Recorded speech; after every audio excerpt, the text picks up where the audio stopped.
When kids are overscheduled, that means their parents are really overscheduled. And joining us now is Eirene Heidelberger, parent, coach, and president and CEO. Anything else of GIT Mom? A lot I think of titles that's enough. And what does GIT Mom stand for? Get It Together Moms. Get It Together Mom. It's a full-service coaching firm dedicated to helping parents, right? Absolutely. Yeah. All right. So let's today focus on, in terms of getting things together, 5 ways to keep kids' schedules from getting overloaded.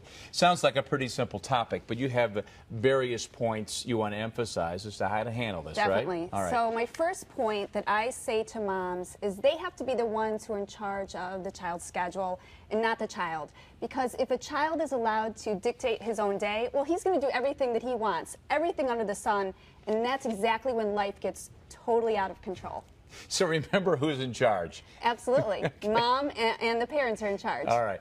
And you need to really check in and review the schedule thoroughly to see if your little boy or girl is really overscheduled, right? Absolutely. Yeah. And I suggest to moms, before the school season really gets rocking and rolling, take a look at the schedule together. Mom and son and daughter, they take a look to see if they've overcommitted. Because you know what?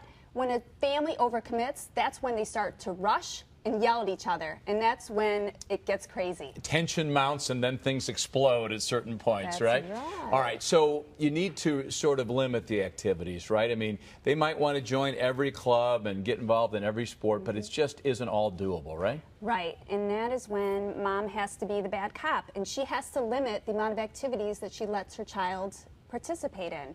And I suggest no more than 2 core sports or activities, and then you have to drop the rest. Because truly, any more than that is too much time on a child, as well as the whole family having to support what can be really lengthy time commitments. Okay, and you suggest that at least 1 day a week, the kid has nothing and just comes straight home from school? Totally come home. Yeah. In our family, I have 3 boys.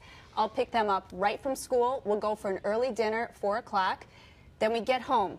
We have movie night, or we get the basics out of the way, like homework, snack, and then we chill out, and we let the children choose. It's free time, their choice, and it's really up to mom to protect this day and say no to future invitations, because your child needs to just be home relaxing. Boy, I like that idea. I really do. It's probably harder to do than you think, but that's a great concept. And then finally you say, you know, you get all these invites to the birthday parties. Oh my gosh, and it's all endless, I mean, and it's starting. Now we're back to school. We're all in each other's faces. You have Here one we every go. week, it seems like, right? Yes, or 2 or 3 on a weekend. Yeah. And you know what? I coach moms at Get Mom to say no, and say no guilt-free on their child's behalf, because they need to protect their best interests. Your child doesn't need to attend every play date, every birthday party, because it's too much on your child. Let them stay home and rejuvenate. Good ideas. I like it. This is Eirene Heidelberger of GitMom.com. Good to see you again. Nice to see you. Thank you very much.